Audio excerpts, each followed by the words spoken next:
Hello my dear friend, मैं सुदर्शन सोनी आपका अपने यूट्यूब से सोनी जीनियस क्लास में स्वागत करता हूं। दोस्तों इस वीडियो में हम बीटीसी सेकंड सेमेस्टर एग्जाम के लिए साइंस को पढ़ेंगे। ठीक दोस्तों, चैप्टर नंबर फर्स्ट को हमने इससे पहले वाले वीडियो में पढ़ा है। ठीक दोस्तों, फर्स्ट में क्या पढ़ा है? वस्तुनिष्ठ प्रश्न और अति लघुत्तरीय प्रश्न।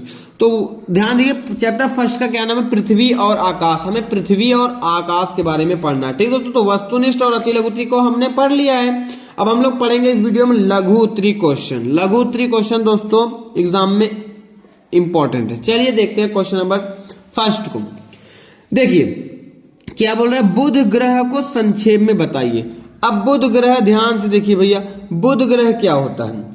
बुध ग्रह जो होता है, बुध हमारे सौरमंडल में 8 ग्रह हैं। हमारे सौरमंडल में कितने ग्रह हैं? 8 ग्रह, आप लोग जानते ही हैं। तो बुध जो होता है वो सबसे छोटा होता है। सूर्य जो होता है हमारा, सूर्य के बाद 8 ग्रह होते हैं। सूर्य के चारों ओर जो सूर्य की परिक्रमा लगाते हैं, तो सबसे पहला ग्रह जो होता है बुध होता है, मरकरी। इसको इंग्लिश में क्या बोलते हैं? मरकरी।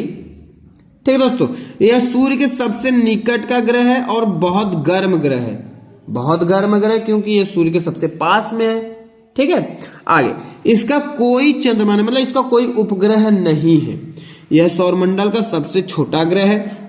इसका यह सबसे छोटा ग्रह क्योंकि सबसे पास में, मतलब दोस्तों ये सबसे छोटा ग्रह, सौरमंडल का सबसे छोटा ग्रह सूर्य के सबसे नजदीक है। इसे इंग्लिश में मरकरी बोलते हैं।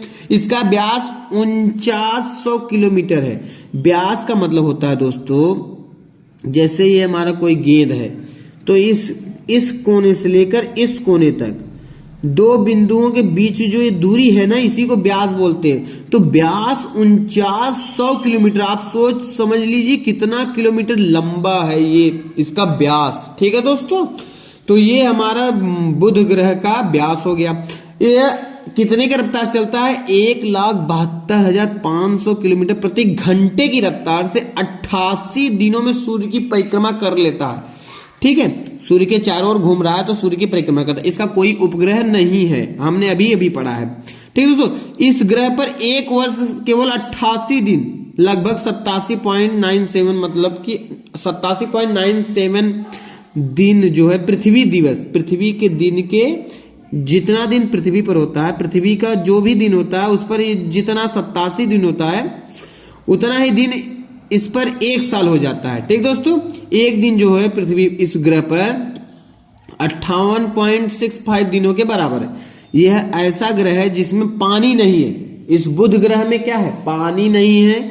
यहाँ नाइट्रोजन, हाइड्रोजन, ऑक्सीजन और कार्बन डाइऑक्साइड जैसे गैसें उपस्थित हैं, मतलब कि हानिकारक गैसें। जैसे हाइड्रोजन हानिकारक गैस है, ऑक्सीजन तो लाभदायक है, ठीक है, लेकिन कार्बन डाइऑक्साइड क्या है? हानिकारक है। तो लाभदायक और हानिकारक दोनों गैसें इस ग्रह पर हैं। ठीक है, बुध को पूरी तरह से अच्छा, कोई भी ग्रह हो, उपग्रह हो, चंद्रमा हो या कोई भी और चीजें, चंद्रमा को छोड़कर इन सबको नंगी आंखों से देखने पर हमारी आंखों को नुकसान पहुंच सकता है। इसलिए हम दूरबीन लगा करके आंखों की तुलना में आसानी से देखा जा सकता है। मतलब दूरबीन लगाकर हम इस ग्रह को देख सकते हैं, बुध ग्रह को। ठीक है, क्योंकि ये बहुत छोटा होता है और ये हमेशा पूर्वी क्षितिज, आकाश के पश्चिमी क्षितिज में दिखाई देता है। ठीक दोस्तों, आशा करता हूँ बुध ग्रह के बारे में थोड़ी बहुत जानकारी मिल गई होगी। चलिए क्वेश्चन नंबर 2 पढ़ते हैं।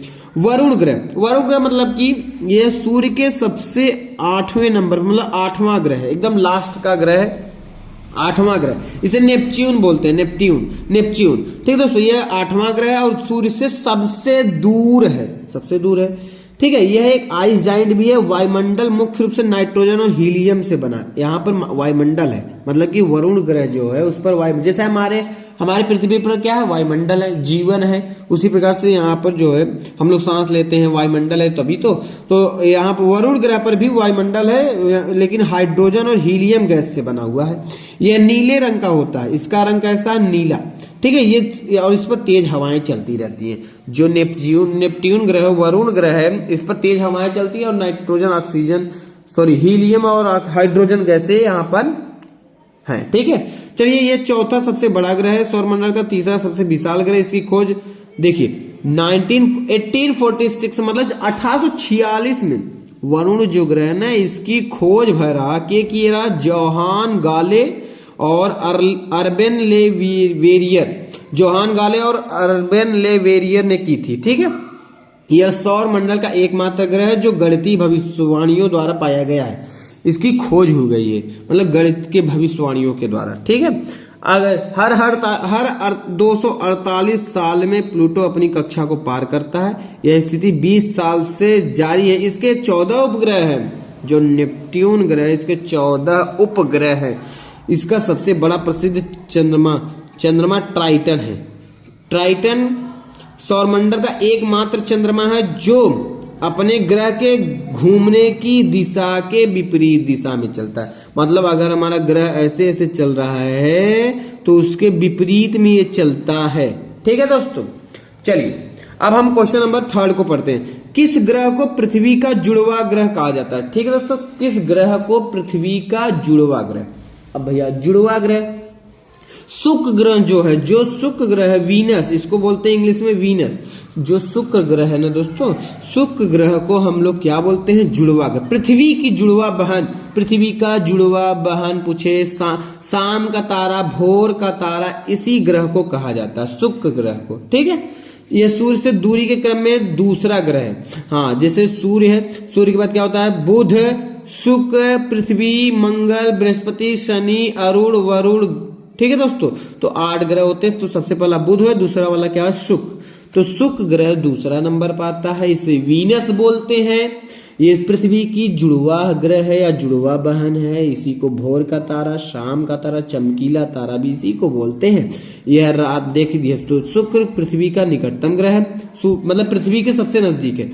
यह रात के आसमान का सबसे चमकीला ग्रह, इसे चमकीला ग्रह भी बोलते हैं, मैंने बताया अभी। यह सौरमंडल का सबसे गर्म ग्रह है, ये सबसे ज्यादा गर्म, बुध से भी ज्यादा ग्रह। देखिए बुध है सबसे नजदीक सूर्य के। ऐसा नहीं है कि अगर नजदीक में सूर्य के तो सब यही सबसे गर्म होगा। सबसे गर्म कौन सा है? शुक्र ग्रह। ठीक है, जिसकी सतह का तापमान 478 डिग्री सेल्सियस है। इसका कोई चंद्रमा नहीं, मतलब इसका कोई उपग्रह नहीं है। सौरमंडल के ग्रहों में इसकी सबसे लंबी घूर्णन अवधि 243 दिन है। सबसे लंबी अवधि है इसकी। ठीक है दोस्तों, यानी 243 दिन।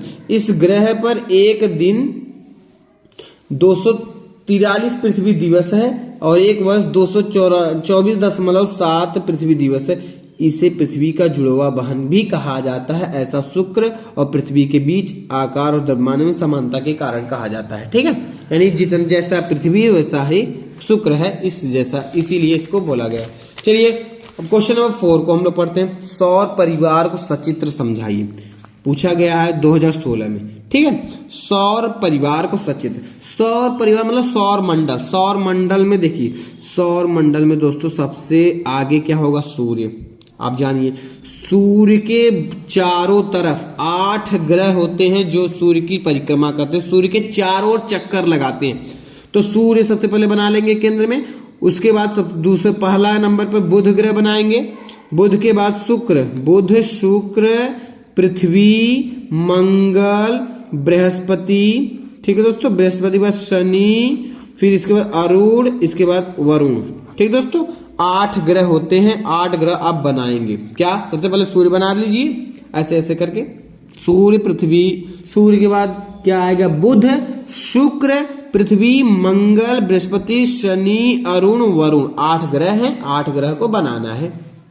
चलिए सचित्र वर्णन करना है। तो इसके बाद इतना लिखने के बाद, चित्र बनाने के बाद आप लिखेंगे सौर परिवार। देखिए, सूर्य ग्रह उपग्रह और अन्य खगोलीय पिंड जैसे क्षुद्र उल्का पिंड एवं धूमकेतु इत्यादि को मिलाकर सौर मंडल या सौर परिवार कहा जाता है। मतलब कि सूर्य और 8 ग्रह, उल्का पिंड, क्षुद्र ग्रह, ठीक है दोस्तों, इन सबको मिलाकर धूमकेतुओं इन सभी को मिलाकर सौर परिवार का निर्माण होता है। सूर्य सौर मंडल का क्या है? प्रधान है, मतलब ये केंद्र में है। तो ये सबसे मेन आदमी कौन है सौर मंडल का? सूर्य। तो सूर्य को प्रधान कहा जाता है। ब्रह्मांड में वैसे तो कई सौर मंडल है, लेकिन हमारा सौर मंडल सौर परिवार सबसे अलग है। ब्रह्मांड में बहुत से सौर मंडल है, लेकिन दोस्तों जो हमारा सौर मंडल है सबसे अलग है, सबसे खास है, जिसका आकार एक तस्तरी जैसा है, तस्तरी जैसा। ठीक दोस्तों, सॉरी, तस्तरी जैसा दोस्तों मतलब ऐसे दीर्घ वृत्ताकार। ठीक दोस्तों, दीर्घ वृत्ताकार जो है इसका आकार है। ठीक है दोस्तों, चलिए आगे देखते हैं। क्या हमारे सौरमंडल में सभी खगोलीय पिंड सूर्य के चारों ओर चक्कर लगाए। मैंने बताया ना अभी कि कि सूर्य के चारों ये 8 ग्रह चक्कर लगाते तथा एक दूसरे के गुरुत्वाकर्षण बल के कारण एक दूसरे से बंधे हुए हैं। जैसे ये बुध है और क्या है शुक्र, तो ये बुध और शुक्र एक दूसरे से ज्यादा दूर नहीं जा सकते और ज्यादा पास भी नहीं आ सकते। ज्यादा दूर नहीं जा सकते, ज्यादा पास भी नहीं आ सकते। अगर ज्यादा पास आ गए, ज्यादा दूर, देखो दूर भी नहीं जा सकते और पास भी नहीं आ सकते। अगर दूर चले गए तब पर भी सौरमंडल बिगड़ जाएगा, पास आ गए तब पर भी सौरमंडल बिगड़ जाएगा। ठीक दोस्तों, चित्र में सौरमंडल को प्रदर्शित किया गया है, आप बना लेंगे। ठीक है दोस्तों, इसी के बाद इन सब के बारे में थोड़ा बहुत एक एक पॉइंट लिख देंगे, हो जाएगा।